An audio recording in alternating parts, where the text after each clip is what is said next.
Chapter 27 of History of the World War, by Francis March and Richard Beamish. This recording is in the public domain. Read by Marianne. Chapter 27 Murders and Martyrs. Many examples might be cited to show that the Central Empires were dead to the humanities. There were apparently no limits to the brutality of the German war makers. Among the outstanding deeds of the Teutons that sickened the world was the killing of Miss Edith Cavell, an English nurse working in Belgian hospitals.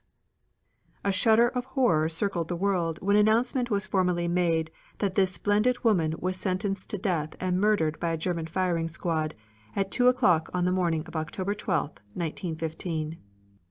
The killing of this gentle-natured, brave woman typified to the world Germany's essentially brutal militarism. It placed the German military command in a niche of dishonor unique in all history. The specific charge against Miss Cavell was that she helped English and French soldiers and Belgian young male civilians to cross the border into Holland. The direct evidence against her was in the form of letters intercepted by the Germans in which some of these soldiers and civilians writing from England thanked her for the aid she had given to them. Upon the farcical trial that resulted in the predetermined sentence of death, Miss Cavell courageously and freely admitted her assistance in the specific cases of escape. When she was asked why she did it, she declared her fear that if she had not done so the men would have been shot by the Germans.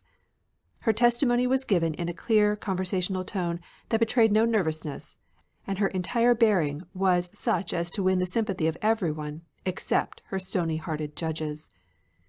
The German officers in command at Brussels made it impossible for Miss Cavell to see counsel before the trial, and a number of able lawyers who were solicited to undertake her defense declined to do so because of their fear of the Germans. Sentence was imposed upon her at 5 o'clock on the afternoon of October 11th. In accordance with its terms, she was taken from her cell and placed against a blank wall at 2 o'clock the following morning, the darkness of the hour vying with the blackness of the deed. Mr. Gahan, the English clergyman connected with the prison, was permitted to see her a short time before her murder. He gave her Holy Communion at 10 o'clock on the night of October 11th. To him she declared she was happy in her contemplation of death, that she had no regret for what she had done, and that she was glad to die for her country. Brand Whitlock, American Minister to Belgium, and Hugh Gibson, Secretary of the Legation, did all that was humanly possible to avert the crime, but without avail.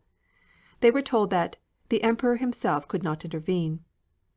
Defending the murder, Dr. Alfred Zimmermann, German Under Secretary for Foreign Affairs, callously disposed of the matter thus: I see from the English and American press that the shooting of an Englishwoman and the condemnation of several other women in Brussels for treason has caused a sensation, and capital against us is being made out of the fact. Men and women are equal before the law, and only the degree of guilt makes the difference in the sentence for the crime and its consequences. Monuments to Edith Cavell were reared in widely scattered communities. A mountain was named in her honor.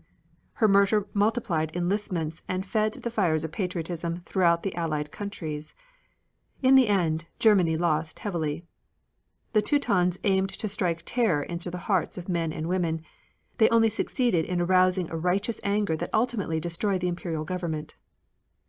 Another instance equally flagrant of the utter callousness of the men who at that time ruled Germany was the murder of Captain Fryatt, a gallant British seaman who had dared to attack the pirates of the underseas.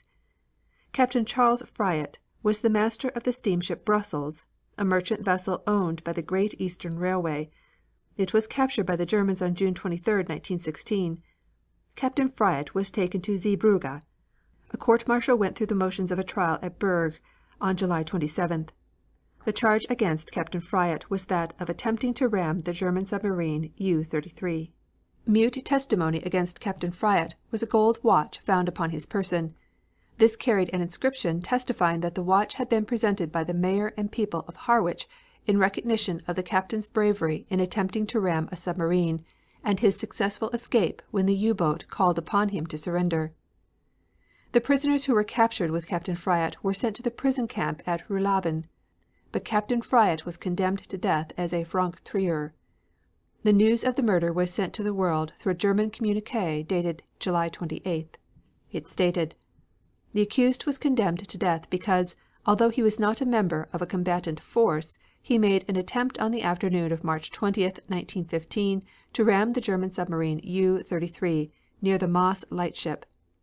The accused, as well as the first officer and the chief engineer of the steamer, received at the time from the British Admiralty a gold watch as a reward of his brave conduct on that occasion, and his action was mentioned with praise in the House of Commons. On the occasion in question, disregarding the U boat's signal to stop and show his national flag, he turned at a critical moment at high speed on the submarine, which escaped the steamer by a few meters only by immediately diving. He confessed that in so doing he had acted in accordance with the instructions of the Admiralty. One of the many nefarious franc tireur proceedings of the British merchant marine against our war vessels had thus found a belated but merited expiation. The brutal action by Germany, coming after the murder of Edith Cavell, created intense indignation throughout the world. It ranked with the poison gas at Ypres, the Lusitania, the Belgian atrocities, the killing of Edith Cavell, and the unrestricted submarine sinkings, as a factor in arousing the democratic peoples of the world to a fighting pitch. Germany sowed its seeds of destruction in the wind that bore the fumes of poison gas, and in the ruthless brutality that decreed the sinking of the Lusitania and the murders of Edith Cavell and Captain Fryatt. It reaped the whirlwind in the world-wide wrath that brought America into the war, and that visited disgrace and defeat upon the German Empire. End of chapter 27.